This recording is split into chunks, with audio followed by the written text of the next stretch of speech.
The first time she confessed, the room laughed. Not out loud, no one dared, but there is a way silence bends when it does not believe you, and she felt it immediately, like pressure behind the eyes. "I killed him," she said again, slower this time, tasting each word as if it might poison her. "I did it alone." The detective across the table stopped writing. He was young, younger than her son, with a face that still trusted procedures. He looked up, studied her hands, her posture, the neatness of her coat. Mothers who butchered men did not usually look like this. They shook. They cried. They asked for forgiveness or mercy. She did neither. "You are aware," he said carefully, "that your son has already confessed."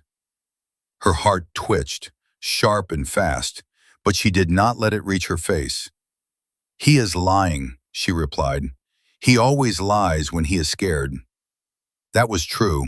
It was also the least important truth in the room. The detective leaned back. Behind the one-way mirror, she could almost feel other eyes stacking judgments on her spine. The file on the table was thick. Photographs, blood patterns, timestamps, a body arranged with an intention that made people uncomfortable. "You're saying," the detective said, "that you killed a man who outweighed you by nearly twice, left no defensive wounds on yourself, and then went home to cook dinner?" "Yes." "And your son happened to be at the scene?" "Yes. And his fingerprints are on the weapon." She inhaled through her nose. "I asked him to hold it." The detective closed the folder. "Mrs. Hale," he said softly, "this is not how confessions work." She met his gaze. "It is how motherhood works." That was the moment everything began moving too fast to stop. She did not cry when they arrested her. She did not ask for a lawyer. When they placed the cuffs on her wrists, she only asked one question. "Did he eat?" The officer hesitated. "Who?" "My son," she said. "Did anyone make sure he ate?" No one answered. No one ever did. By morning, the story had already decided who she was. A monster or a martyr. There was no space between. Her name filled the lower half of screens. A middle-aged woman, a single mother, no prior record, confessed without pressure, motive unclear. Her son's face was everywhere too, blurred at first, then sharpened by people who believed clarity was a form of justice. Friends from school gave interviews. Teachers shook their heads. Neighbors recalled her quiet kindness, her habit of bringing soup when someone was sick. They said she smiled too much. They said he was always polite. They said nothing that helped. When they let her see him, he was already behind glass. He looked smaller than she remembered. Jail did that. It folded people inward. "Why did you do it?" he asked immediately, voice cracking with a performance she recognized. "Why would you say that?" She pressed her palm to the glass. "Because you did not." His eyes flickered. Just for a second. Relief, bright and naked. Then guilt rushed in to cover it, clumsy and loud. "Mom," he whispered, "this is serious." "I know. You could die." "I know. They think it was brutal." She smiled. "They think many things." He swallowed. "I was there."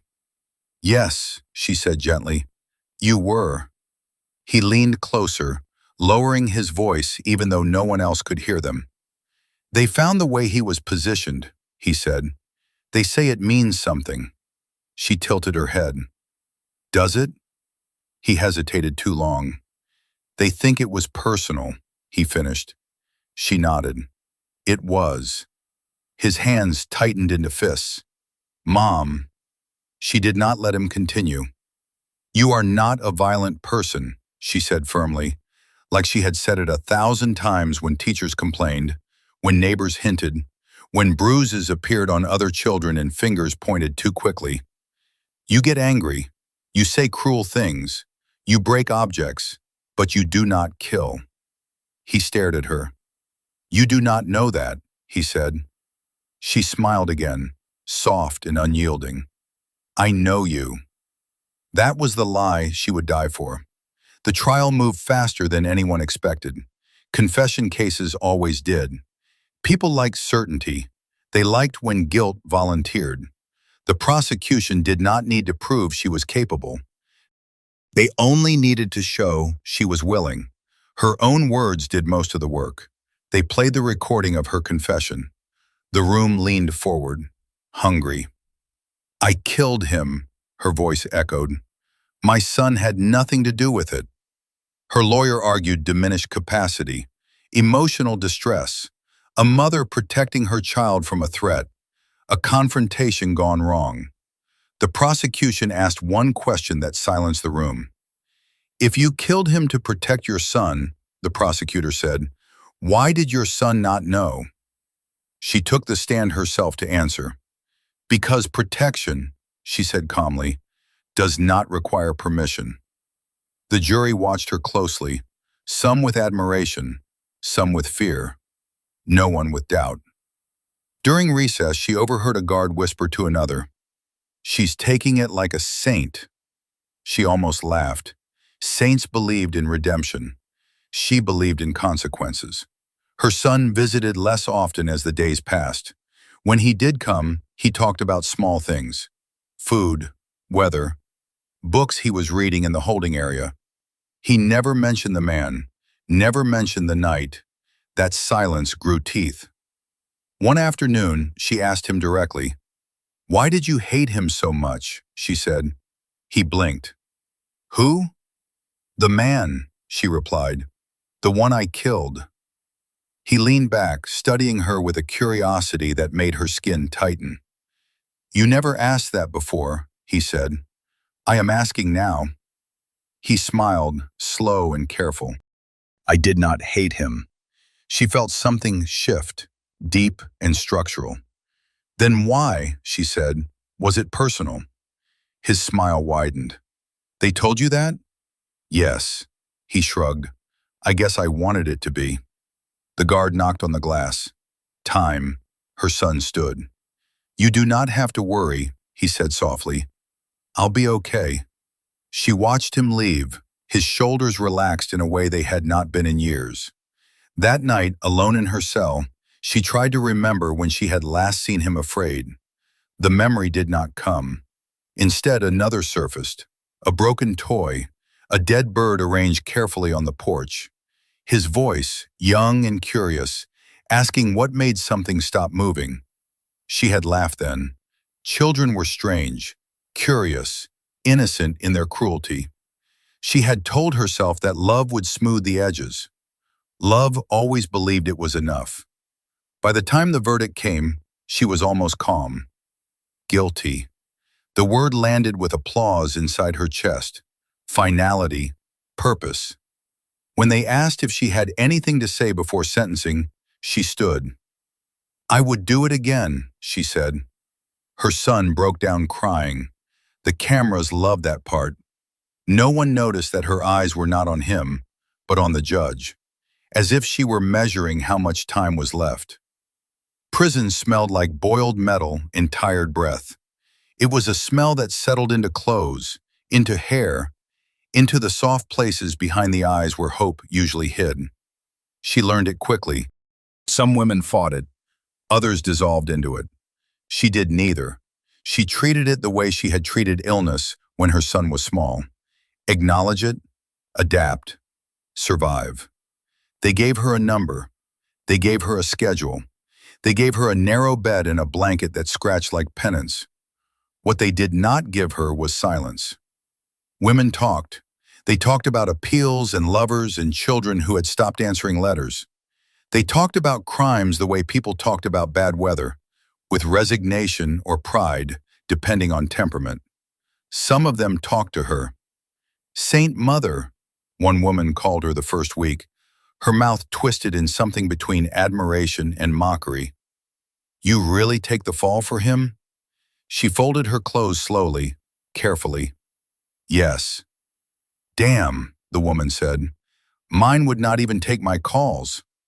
Another inmate, older, watched her with sharp eyes. You're not afraid, she said one night as they lined up for food.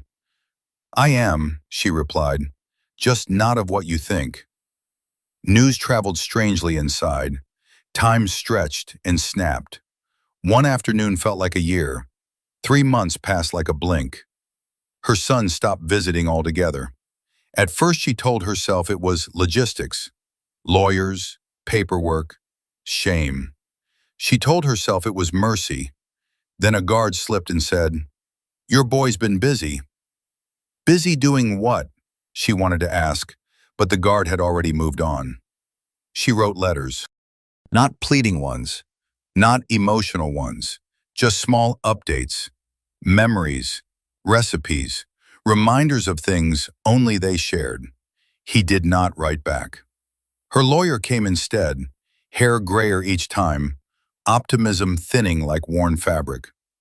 There's nothing more I can do, he admitted one day, hands folded too tightly. The confession sealed it. I know, she said. He hesitated. There is something you should know. She waited. The original forensic review, he said, had inconsistencies. Her breath caught despite herself. What kind of inconsistencies? He chose his words carefully. The force used, the pattern, it does not align with your physical profile. She smiled faintly. You're late. You knew? I suspected. That could help, he said quickly. If we can reopen. No, she said. He stared at her. Why not? Because it would hurt him, she replied. And because it would not change what matters. What matters is that you're innocent, he said, frustration leaking through professionalism. She looked at him kindly. That stopped mattering the moment I became useful. The lawyer left angry. She did not blame him. Weeks later, a new inmate arrived. Young, quiet,